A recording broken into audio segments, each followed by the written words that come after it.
Assalamualaikum warahmatullahi wabarakatuh. Alhamdulillahirabbil alamin wassalatu wassalamu ala asyrafil anbiya'i wal mursalin sayyidina Muhammad wa ala alihi wa sahbihi ajma'in. Rabbi shrah li sadri wa yassir li amri wa hlul 'uqdatam min lisani yafqahu qawli. Amma ba'du. Kita sambung balik kitab kita ni Sahih Fadil Amal. Kita masuk dalam keutamaan memulai keutamaan dan kelebihan amal ni memulai ibadah haji atau keluar berhaji kemudian meninggal dunia dah. Start haji lepas tu keluar ada haji lepas tu meninggal dunia dah. Ada kelebihan. Allah SWT firman, "Wa man yuhajir fi sabilillah yajid fil ardi mughraman katsiran wa sa'ah.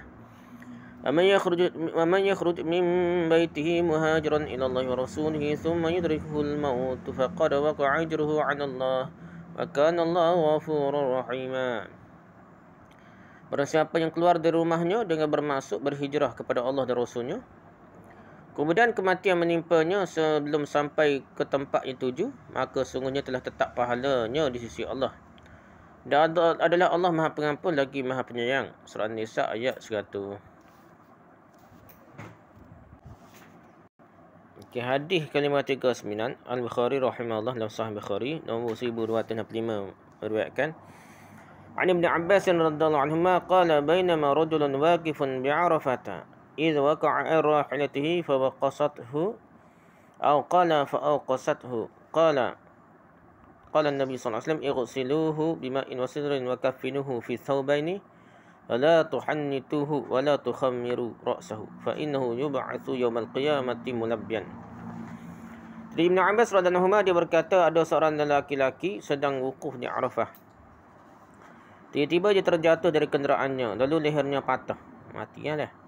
Nabi SAW bersabda, mandikanlah dia dengan air dan daun bidara, kafankanlah dalam 2 kain, dan janganlah kalian mengawetkannya dan mewangikannya lah, jangan, bukan mengawet ni, buat manginya, dan jangan tutup kepalanya, kerana dia akan dibangkitkan pada hari kiamat dalam keadaan membaca talbiyah, labbaik Allahumma labbaik lah, wajib dah, hadis sahih. Okey, hadis riwayat Muslim. Atraf ya, hadis riwayat Muslim nombor 1206, Abu Daud nombor 3208, 3241, At-Tirmizi nombor 951, An-Nasa'i jilid 5 muka 105 dan 196, Ibn Majah nombor 3084, Ahmad jilid 1 215, 220, 287, 333 dan 346, dan At-Tayalisi nombor 2622, Al-Hafiz Ibn Hajar dan Fathul Bari jilid 3 muka 103 berkata, Ibn Battul berkata, hadis ini menerangkan bahawa orang yang telah memulai melakukan amal taat, kemudian dalam menyelesaikannya dia terhalang oleh kematian, maka diharapkan semoga Allah mencatatkannya di akhirat termasuk pelaku amalan ini. Penulis berkata, sebagai ulama berkata, jika beragamanya baik, tidak tercampur oleh noda-noda dan imannya tidak bercampur dengan kezaliman, yakni kemusyrikan, tidak memakan hak orang lain, tidak berbuat fasik dan tidak melakukan dosa sebelum kematiannya, maka dia akan dibangkitkan dalam keadaan di mana dia meninggal dunia. Ada ulama katalah, inilah satu pendapat, sedangkan hadis ini lebih umum dari itulah. Tak kira kalau ikut hadis itu zahir dia lah. Dan tidak ada yang menghalangi jika dia hisap dalam hal hamba bahawa dia dibangkitkan dalam keadaan di mana dia meninggal dunia. Wallahu a'lam lah. Hadis ini telah disebutkan pada bab jenazah mengenai keutamaan orang yang meninggal dunia dalam suatu keadaan. Dalam keadaan mana? Kalau keadaan baik-baik. Dalam keadaan semaya, baik dah. Dalam keadaan wajib, ada lebih kelebihan lah. Tengah-tengah buat baik, mati lah. Maka dia dibangkitkan dalam keadaan seperti itu. Okey, habis itu dah. Okey, keutamaan mencium Hajar Aswad. Ada fadilat kelebihan pula mencium Hajar Aswad. Hadis ke-540 Imam Tirmizi rahimahullah nombor 961 meriwayatkan An Ibn Abbas qala Rasulullah sallallahu alaihi wasallam fil hajari wallahi la yab'atsannahu Allahu yawmal qiyamati lahu 'ainani yubsiru bihima wa lisanun yantiqu bihi yashhadu 'ala man ista'lamahu bihaqqin.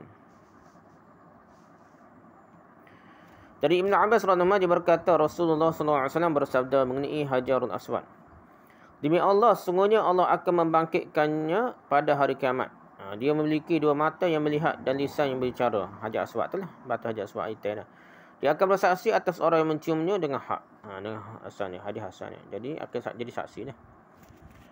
Rujuk hadis riwayat Ibn Majah nombor 2944, Ahmad jilid 1 muka surat 247, 266, 291 dan 307. Al-Bahaqi jilid 5 muka surat 5, Al-Hakim jilid 1 muka surat 407, Ibn Khuzaimah nombor 2735 dan 2736 dan lainnya. Ibn Khuzaim adalah Abdullah bin Khuzaim, perawi sadiq yang hasan hadisnya menurut pendapat yang unggul. Jadi hasan lah pendapat yang unggul dah. Perawi nama Abdullah bin Khuzaim ni. Jadi dia masih dipersiapkan ulama sebenarnya dan dia dhaif pada sebagai hadis. Lihat Mizanul I'tidal jilid 2 muka surat 401. Dan dalam satu riwayat yang terdapat pada kebanyakan ulama disebutkan, sesungguhnya batu ini memiliki lisan dan dua buah bibir. Dia bersaksi bagi orang yang menciumnya dengan hak, dengan kebenaran, dengan betul lah, tidak langgar hak-hak lain pada hari kiamat. Ikut cara yang betul lah, kita ikut prosedur yang betul lah. Okay, hadis yang ke-541, Imam Ahmad rahimahullah dalam Musnad Imam Ahmad jilid 1 muka 307 meriwayatkan. Ini Ibn Abbas anna Rasulullah sallallahu alaihi wasallam qala al-hajarul aswadu minal jannati wa kana ashadda bayadan minal salji hatta sawadathu khataya ahli syirki. Dari Ibn Abbas radhiyallahu Rasulullah sallallahu alaihi wasallam bersabda, hajarul aswad berasal dari syurga. Dan dulu warnanya lebih putih daripada salju dah. Air tu air batu salju dah. Salji saja hingga menjadi hitam oleh dosa-dosa orang musyrik. Ada sahih. Atraf hadis tempat lain ada pada Hadis Ahmad jilid 1 muka 309 dan 373. Al-Khatib Al-Baghdadi dalam Tarikh Baghdad dia jilid 7 muka 302. Hamad bin Salamah telah mendengar dari Atta sebelum ikhtilat, sebelum hilang ingatan di masa tua, dia capu ingatan dia. Jadi dia hilang ingatan lah masa tua nak Atta ni. Jadi Hamad bin Salamah dengar sebelum Atta dia nyanyuk, teringat gitulah dah. Di sini juga ditakhrij dikeluarkan oleh At-Tirmizi nombor 877 dan Ibn Khuzaimah nombor 2733 dan melalui jalur jari dari Atta dengan lafaz sawadathu khataya bani Adam. Menjadi hitam oleh dosa-dosa manusia. Jari mendengar ke hadis ini dari Atta setelah ikhtilat. Setelah dia capur jari ni. Nama lengkap jari adalah Jarir bin Abdul Hamid. Jadi jari ni lewat Hamad bin Salamah. Awal lagi lah. Sebelum Tok Guru dia nyanyuk teringat dia.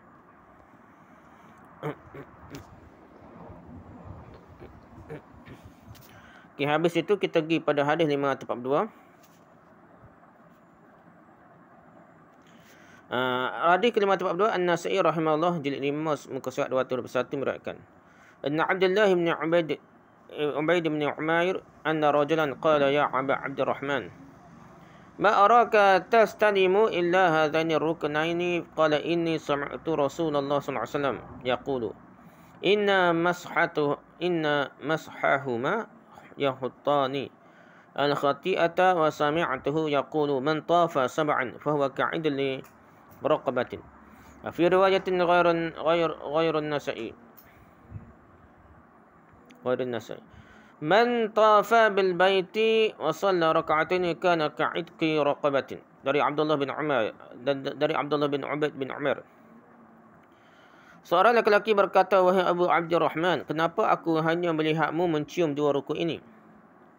Dia menjawab, sesungguhnya aku mendengar Rasulullah sallallahu alaihi wasallam bersabda, sesungguhnya mengusap kedua-duanya dapat menggugurkan dosa. Dan aku mendengar beliau bersabda, barang siapa tawaf sebanyak 7 kali, maka hal itu sebanding dengan memerdekakan budak. Dan dalam riwayat selain An-Nasa'i, barang siapa tawaf di Baitullah dan salat 2 rakaat, maka dia seperti memerdekakan budak. Hadis hasan menurut pendapat yang unggul.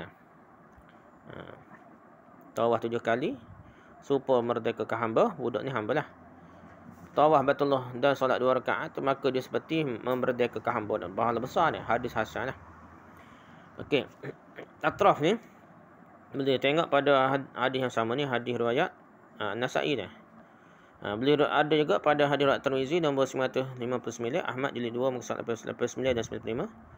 Al-Hakim jilid 1 muka 409, Al-Bahaqi jilid 5 muka 80 dan 110. Ibn Hibban dan Al-Mawarid nombor 1003, Ibn Khuzaimah nombor 2709 dan 2730.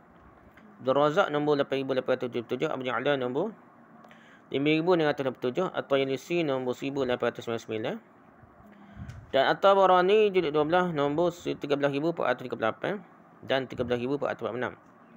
Mereka semua melalui beberapa jalur, di antaranya As-Sawri yang terdapat pada At-Tabarani dan Abdul Razak. Dari Atta' bin As-Sa'ib, dari Abdullah bin Ubaid bin Umar dari ayahnya, dari Ibnu Umar secara marfu' dengan hadis ini. Hadis ini menunjukkan bahawa orang lelaki yang disebutkan dalam riwayat An-Nasai adalah ayah Abdullah bin Ubaid bin Umar, dan Abdullah bin Ubaid mendengar dari ayahnya dan dari Ibnu Umar. Maka tidak ada bahaya jika Ibnu Umar meninggal beberapa hari sebelum ayahnya. Dan dia mendengar dari ayahnya, maka Al-Hafiz Ibn Hajar dalam Tahzib al-Tahzib telah mengutip bahawa Al-Bukhari berkata dalam At-Tarikh Al-Awsat, dia tidak pernah mendengar dari ayahnya. Itu kata Bukhari ya. Namun Bukhari menyebutkan bahawa dia mendengarnya dari dalam Tarikh Al-Kabir, pula kata dengar pula nak. Jilid 5 muka 143, maka difahami bahawa sebagai hadis tentang Islam, iaitu dia baik hadisnya nah. Kira-kira bolehlah terima dia hasan lah. Jadi kata saat ni hadis ini hasan lah. Dan penulis telah menjelaskan bahawa dia mendengar dari ayahnya dalam tahqiq penulis terhadap kitab Fadail nombor 371 setelah penulis melihat hadis ini mengqati' terputus anaknya. Sedangkan Atta' bin As-Sa'ib, maka perawi yang meriwayatkan darinya adalah Hamad bin Zaid. Dan dia telah mendengar hadis dari Atta' sebelum ikhtilaf, sebelum lupa nyanyi gitulah. Maka tidak ada bahaya dalam hadis ini. Demikian pula dengan As-Sawri, Syekhul Islam dalam Al-Fatawa, jilid 6 muka 145 meriwayatkan berkata, memperbanyakkan tawaf di Baitullah termasuk amalan soleh. Tawaf ini lebih utama daripada seseorang keluar dari tanah haram dan dia melakukan umrah di Mekah. Jadi lebih baik tawaf banyak kali berbanding dia buat umrah banyak kali lah di Mekah ni. Kerana hal ini tidak termasuk amalan orang terdahulu. Hadis ni berkerak macam mazhab kita ni, ke orang Melayu ni banyak kali buat umrah ni. Tapi tidak jadi amal dia sekali masuk Mekah, sekali je buat umrah dia. Mereka kerapnya iaitu umrah tawaf saja. Okay, dan permulaan dari sahabat Muhajirin dan Ansar. Gitulah. Tidak jadi amal dia sahabat Muhajirin Ansar dan orang-orang zaman dulu dah. Nabi SAW tidak menganjurkan bagi umatnya, bahkan ulama salaf menganggapnya makruh buat umrah kerap kali ni. Okey, hadis ke-543. Imam Tirmizi rahimahullah nombor 960 meriwayatkan, An Ibn Abbas anna Nabi sallallahu alaihi wasallam qala at-tawafu hawla al-baiti mislu as-salati illa annakum tatakallamuna fihi faman takallama fihi fala yatakallamanna illa bi khairin. Dari Ibn Abbas radhiyallahu anhu, dari Nabi sallallahu alaihi wasallam bersabda, tawaf di sekeliling Baitullah sama seperti solat. Hanya saja kamu boleh berbicara di dalamnya. Barang siapa berbicara dalamnya masa tawaf itulah, maka janganlah dia berbicara kecuali dengan yang baik saja. Hadis yang sahih adalah hadis ini mauquf atas Ibn Abbas radhiyallahu anhu. Dikuatnya kata-kata Nabi lah. Okey. Perawi yang meriwayatkan dari Atta' adalah Jarud bin Hazim, dan dia mendengar hadis dari Atta' setelah ikhtilaf. Setelah dia bercampur. Namun terdapat pada Hakim jilid 1 muka 459 dan jilid 2 muka 267. Perawi yang meriwayatkan dari Atta' adalah As-Sawri, dan dia mendengar hadis dari Atta' sebelum ikhtilaf, sebelum capur ingat teringat As-Sawri ni anak murid lama lah. Namun sanadnya perlu ditinjau lagi dah. Hadis ini ditakhrij oleh Al-Bahaqi jilid 5 muka 85 dan At-Tirmizi jilid 2 muka 44. Ibn Hibban jilid nombor 998 dalam Mawarid, Ibn Jarud nombor 401, Ibn Khuzaimah nombor 2739, Abu Nu'aim dalam Hilyatul Awliya jilid 8 muka 128 dan At-Tahawi dalam Ma'anil Athar jilid 2 muka 179. Hadis ini juga memiliki jalur yang lain dari selain jalur Atta' yang terdapat pada An-Nasai jilid 5 muka 222 dari seorang lelaki yang pernah bertemu Nabi sallallahu alaihi wasallam. Hadis ini juga memiliki jalur yang lain dari jalur Abu Awanah dengan sanadnya dari Ibn Abbas secara mauquf. Hadis ini juga datang dari beberapa jalur marfu' yang terdapat pada At-Tabrani jilid 11 muka surat 10,976 ke nombor. Dan marfu'kannya adalah Muhammad bin Ubaid bin Umar, seorang yang dhaif. Dan jalur lain yang terdapat pada Bahaqi dan At-Tabrani jilid 11 10,955 di dalamnya terdapat Lais bin Abu Sulaim, perawi yang dhaif dan masih dipersisihkan mengenai gurunya. Al-Hafiz Ibn Hajar Al-Asqalani dalam Talkhis Al-Habir jilid 1 muka 109 berkata, setelah menyebutkan orang yang mentakhrijkannya mengeluarkan hadis ini, dan Ad-Daraqutni menambahkan dan berkata hadis ini dihukumi sahih oleh Ibn Sakan, Ibn Khuzaimah dan Ibn Hibban. At-Tirmizi berkata hadis ini diriwayatkan secara marfu'. Marfu' ni sampai kepada Nabi, dan mauquf ni sampai kepada sahabat. Dan kami tidak mengetahuinya secara marfu' kecuali dari hadis Atha, dan peredarannya itu berada pada Atha bin As-Sa'ib. Madah hadisnya. Atha bin Sa'ib dari Tawus dari Ibn Abbas, dan masih dipersihkan mengenai kemarfu'annya sampai kepada Nabi lah, ucapan Nabi, dan kemauqufannya pun khilaf lagi dah. Yang mengunggulkan kemauqufannya, menguatkan pendapat kata mauquf ni, kata-kata sahabat ni, bukan kata-kata Nabi, adalah An-Nasa'i, Al-Bahaqi, Ibn Salah, Al-Munziri dan An-Nawawi. Dan dia menambahkan riwayat secara marfu' adalah dhaif.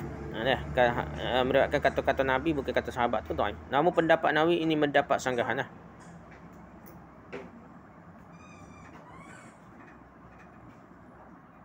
Tak apalah, penulis berkata dah. Setelah mentakhrijkan, mengeluarkan hadis ini, At-Tirmizi berkata hadis ini diriwayatkan oleh dari Ibn Tawus dan lainnya dari Tawus dan dari Ibn Abbas secara mauquf. Kata sahabat lah. Dan kami tidak mengetahui secara marfu' kecuali dari hadis Atha bin As-Sa'ib. Nama hadis ini diamalkan oleh kebanyakan ulama. Poin utama dia, ulama amal ni tak kira kata sahabat, kata Nabi lah. Mereka menganggap sunnah agar seorang tidak berbicara ketika tawaf kecuali kerana suatu keperluan atau zikir kepada Allah atau dari ilmu. Ada kaedah. Kita buat ibadah malah zikir, bukan buat kosong lah. Lihat Talkhis Al-Habri jilid 1 muka 30 hingga 131. Jika anda ingin pengetahuan tambahan, polislah menjelaskannya dalam Tahqiq Al-Fadail karya Al-Maqdisi pada hadis nombor 378. Syekhul Islam Ibn Taymiyah dalam Al-Fatawa jilid 26 muka 193 berkata, dikatakan bahawa hadis ini berasal dari ucapan Ibn Abbas, baik itu berasal dari sabda Nabi SAW ataupun dari ucapan Ibn Abbas. Tawaf bukanlah satu bentuk solat seperti halnya solat Jumaat, solat istiqa dan solat kusuf gerhana. Kerana Allah telah membezakan antara solat dan tawaf dengan firman-Nya, bersihkan rumahku untuk orang yang tawaf, yang iktikaf, yang rokok dan yang sujud. Surah Al-Baqarah ayat 105. Dan Al-Fatawa, Majmu' Fatawa dah, Ibn Taymiyah jilid 26 126. Ibn Taymiyah juga berkata mengenai hadis ini tidak sabit berasal dari Nabi SAW, akan tetapi hadis ini sabit dari Ibn Abbas. Nama hadis ini telah diriwayatkan secara marfu'. Okey, keutamaan wukuf di Arafah dan ampunan yang diharapkan pada hari itulah. Ada kelebihan wakaf atau wukuf ni. Okey, hadis ke-544. Muslim rahimahullah nombor 1348 meriwayatkan, an Aisyah qalat inna Rasulullah sallallahu qala ma min yawmin aktsara min an yu'tiqa Allahu fihi 'abdan minan nari min yawmi Arafah wa innahu la yadnu thumma yubahi bihimul malaikata fayaqulu ma zada haula. Dari Aisyah radhiyallahu anha berkata Rasulullah SAW bersabda, tidak ada hari yang paling banyak di mana Allah memerdekakan hamba dari api neraka daripada hari Arafah. Kerana mereka mendekatkan diri beribadah kepada Allah, kemudian Allah membanggakan mereka di hadapan para malaikat. Lalu dia berfirman, apa yang diinginkan oleh mereka? Apakah mereka nak lah? Hadis hasan.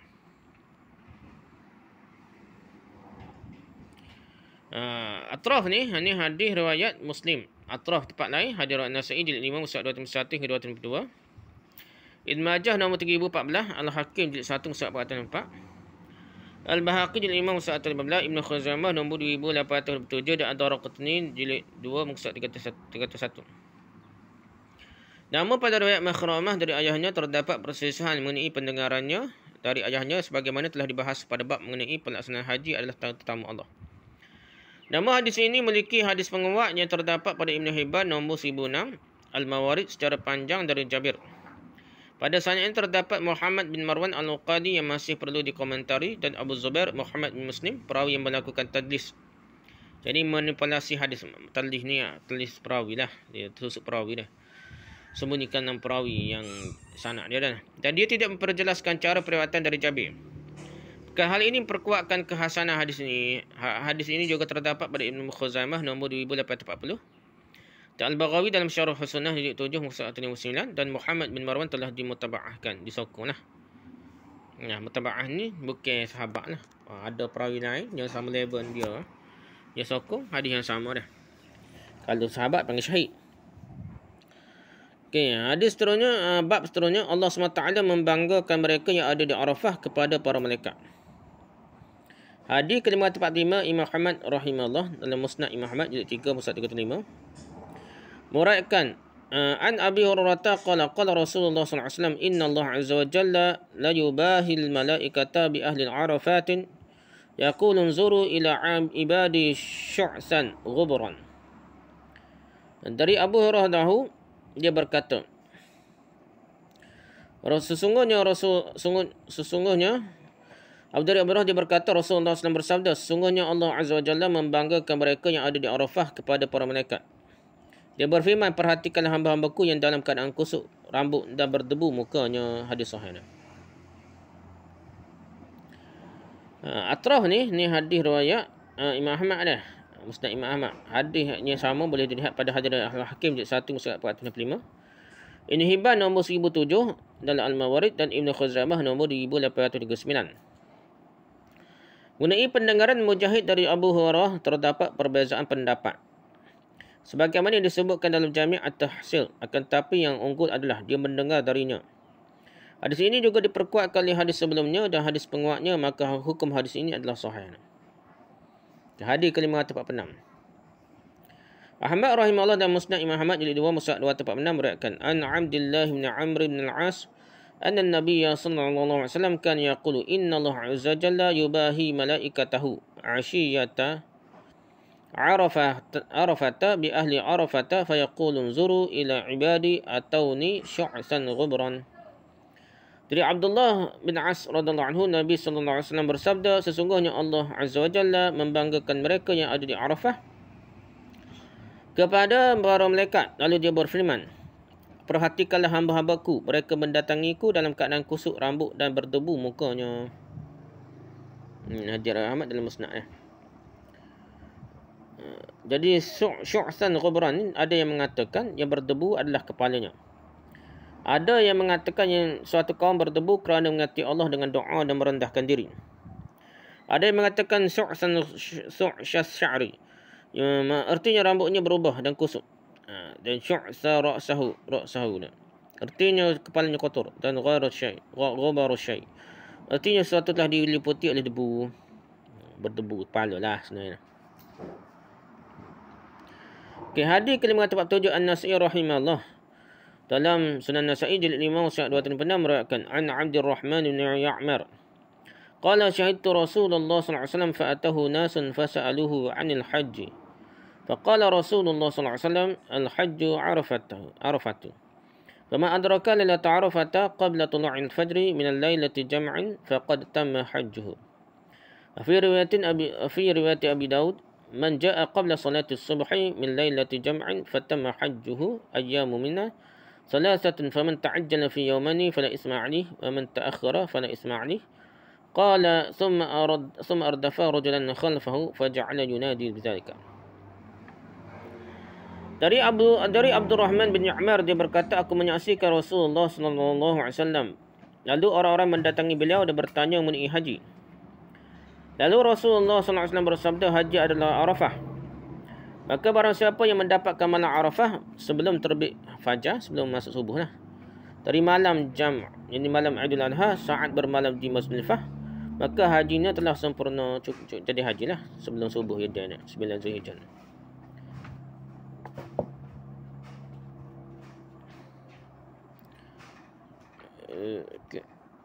Maksudnya mendekati kesempurnaan lah.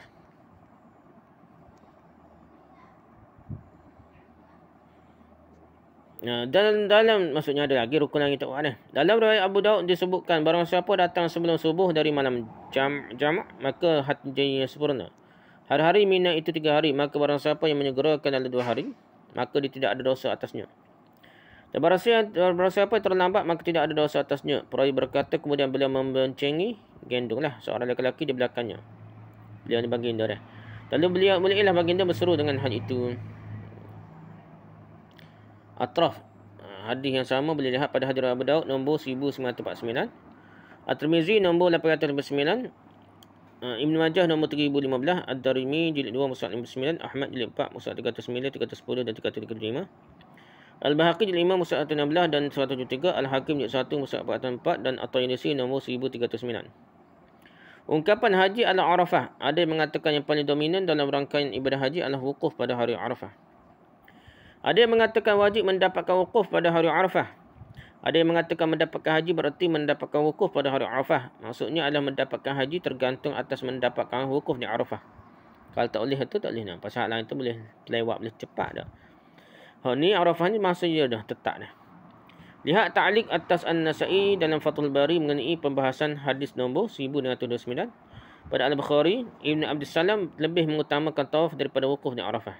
Itu Ibn Abdul Salam lah. Dia berkata kerana solat lebih utama daripada haji. Apa sahaja dikandung dalam solat, maka itulah yang lebih utama. Akan tetapi pendapat ini disanggah oleh Al-Hafiz Ibn Hajar Al-Asqalani. Dia berkata wukuf dan tawaf sama dalam hal keutamaan, maka tidak ada yang lebih utama dari yang lainnya. Hadis da'if mengenai sebaik-baik doa adalah pada hari Arafah. Tahlil pada hari Arafah. Tahlil la ilaha illallah ni. Tahulah. Tapi doa pada Arafah ni ada doa yang kata nak.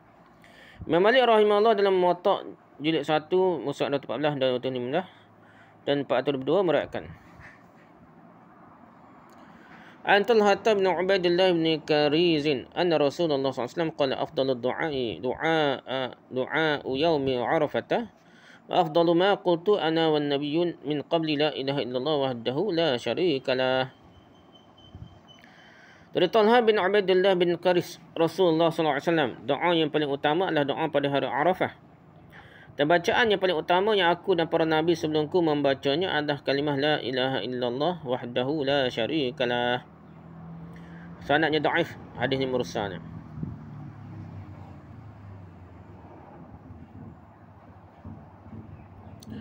Ada orang Bahaqi jilid 5 usaha 17 tak lah panggil apa atrah hadis lah ni muataknya kita baca hadis ni, jadi boleh cari juga di Imam Bahaqi jilid 5 usaha 17 secara mursal. Talha bin Qaris berasal dari tabaqah yang ketiga. Al-Bahaqi berkata hadis ini diriwayatkan dari Malik dengan sanad lain secara bersambung, namun disambung oleh perawi yang dhaif juga. Demikian pula dikatakan oleh Ibn Abdul Bar, tidak ada perbezaan pendapat dari Malik mengenai kemursalan hadis ini dan aku tidak menghafal sanad ini secara bersambung dari jalur yang dapat dijadikan hujah. Hadis ini juga datang dari hadis Abdullah bin Amr yang terdapat pada Nahad Tirmizi nombor 3585, tetapi pada saatnya terdapat Muhammad bin Abdul Humaid bin Abu Humaid, iaitu perawi yang sangat dhaif, bukan dhaif saja, sangat dhaif. Lihat Tahzib dan Mizan al-I'tidal. Hadis ini telah ditakhrij ditukarkan oleh Bahaqi jilid 5 surat 17. Di hadis Ali secara panjang lebar. Al-Bahaqi berkata, Musa bin Ubaidah menyendiri dengan hadis ini dan dia adalah perawi yang dhaif. Dia tidak bertemu dengan saudaranya iaitu gurunya Abdullah bin Ubaidah dan dia tidak bertemu dengan Ali. Lihat Takhrir Sunnah Habri jilid 2 muka 24. Jadi kesimpulannya hadis dhaif. Semua daripada amal tu bolehlah, cuma kita kena tahu hadis dhaif. Okey, seterusnya kita pergi pada keutamaan Arafah. Allah SWT berfirman, Al-yawma akmaltu lakum dinakum wa atmamtu alaikum ni'mati wa raditu lakum al-Islam dina. Pada hari ini telah kusempurnakan untuk kamu agamamu dan telah kucukupkan kepadamu nikmatku dan telah kuradai Islam menjadi agamamu. Surah Al-Maidah yang 4. Al-Bukhari rahimahullah dalam Sahih Bukhari nombor 45 meriwayatkan, An Umar bin Al-Khattab anna rajulan min al-Yahud qala lahu ya Amirul Mu'minin. Ayatun fi kitabikum taqra'unaha law 'alaina ma'syar al-yahudi nazalat la takhadna dhalika al-yawma 'idan. Qala ayyu ayatin? Qala al-yawma akmaltu lakum dinakum wa atmamtu 'alaykum ni'mati wa raditu lakum al-Islam dinan. Fala umara qad 'arafna dhalika al-yawma wal makan alladhi nazalat fihi 'ala an-nabi sallallahu alaihi wasallam wa huwa qa'imun bi'arfata yawma jum'atin. وفي رواية مسلم فقال عمر فقد علمت اليوم الذي أنزلت فيه والساعة وأين رسول الله صلى الله عليه وسلم حين نزلت ليلة جمع ونحن مع رسول الله صلى الله عليه وسلم بعرفات. Dari Umar bin Khattab radhiyallahu seorang lelaki dari bangsa Yahudi berkata kepadanya, Hai Amirul Mukminin, ada satu ayat dalam kitab suci Al-Quran yang selalu kalian baca. Apabila ayat itu turun kepada kami bangsa Yahudi, nescaya kami menjadikan hari tersebut sebagai hari raya. Umar telah bertanya, ada ayat mana satu? Orang itu menjawab, pada hari ini telah kusempurnakan untuk kamu agama kamu dan telah kucukupkan kepadamu nikmatku dan telah kuradai Islam itu jadi agamamu. Surah Al-Maidah ayat 3 lah. Umar telah berkata, sungguhnya kami telah mengetahui hari dan tempat diturunkannya ayat tersebut. kepada Nabi SAW ketika bila berdiri di Arafah, iaitu hari Jumaat. Arafah hari Jumaat lah. Dalam satu riwayat Muslim, Umar radhiyallahu berkata, aku mengetahui hari turun ayat tersebut. Waktunya dan berada di mana Rasulullah SAW ketika ayat itu turun. Ayat itu turun pada malam Jumaat. Dan kami malam berkumpul lah. Dan kami ketika itu bersama Rasulullah SAW di Arafah. Malam berkumpul di Arafah. Hadis sahih. Atrah ni boleh terujuk pada hadis Muslim nombor 3017. At-Tirmizi nombor 3004, hadis nombor 3043, An-Nasai jilid 8 muka 14, Ahmad jilid 1 muka 28 dan 39, dan Al-Baqi jilid 2 muka 31 dan jilid 5 muka 13. Keutamaan bertolak dan bermalam di Muzdalifah sebelum terbit matahari. Bertolak dan bermalam di Muzdalifah sebelum terbit matahari. Hadis ke-570, Al-Bukhari rahimahullah dalam Sahih Bukhari nombor 1684 meriwayatkan an Amr bin Maimun yaqulu syahidtu Umar radhiyallahu anhu shalla bi jam'in as-subha thumma waqafa faqala innal musyrikina kanu la yufiduna hatta tatlu'a asy-syamsu wa yaquluna ashriq yastabiru wa anna an-nabiy sallallahu alaihi wasallam khalafahum thumma afada qabla an tatlu'a asy-syamsu. Dari Amr bin Maimun, dia berkata, aku menyaksikan Umar radhiyallahu salat subuh ketika bermalam di Muzdalifah. Kemudian dia berdiri dan berkata, sesungguhnya orang-orang musyrik tidak berangkat keluar hingga terbit matahari, dan mereka berkata, tunggulah hingga matahari bersinar di atas Nabi. Jadi asyraqa sabirun adalah bentuk fi'ama yang berarti masuklah dalam suasana terang. Namun yang masyhur artinya adalah agar matahari terbit di atasmu. Sabir adalah nama gunung yang terkenal di sana. Iaitu di sebelah kiri orang yang pergi ke Mina. Dia adalah gunung terbesar di Mekah lah. Nama ini asalnya adalah nama seorang lelaki dari suku Huzail, iaitu Sabir, yang dikubumikan di sana. Di gunung tu, nampak tu masuk curah. Gitulah dia. Tunggulah hingga matahari bersinar di atas Sabir dia. Siapa kau lepas matahari naik ke atas gunung lah. Namun Nabi SAW mengerjakan hal yang bertentangan dengan mereka. Kemudian Umar berangkat sebelum matahari terbit. Jadi ikut berbeza, ikut orang jahiliah buat haji ni, kalau daripada berangkat tu waktu sebelum matahari terbit dah. Maksudnya ceceng tadi. Jadi sebelum matahari terbit tolak tu boleh ni. Bukannya sebelum lepas subuh, sebelum subuh gitu.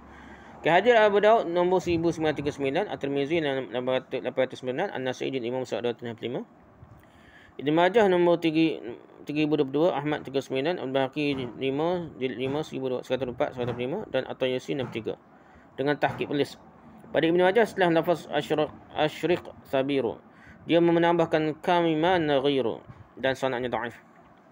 Namun riwayat ini memiliki syahid sokongan pada sahabat yang sahih terdapat pada Ismaili dan At-Tabari sebagaimana disebutkan Al-Hafiz Ibn Hajar dalam Fathul Bari jilid 3 muka 601. Dan artinya adalah barangkali kami diserang, bagaimana kami boleh menyerahkan korban. Inilah ucapan mereka jika pasukan Persia berang. Disebutkan dalam hadis Ibn Abbas, Nabi SAW berangkat sebelum terbit matahari.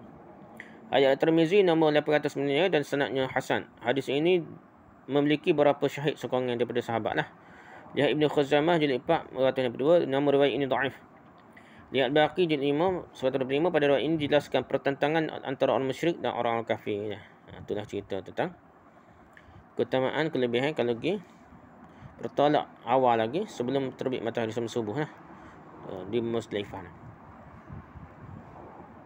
Setakat itu saja. Wallahu a'lam. Subhanakallah bihamdika subhanaka asyhadu an la ilaha illa anta astaghfiruka wa atubu ilaik. Assalamualaikum warahmatullahi wabarakatuh.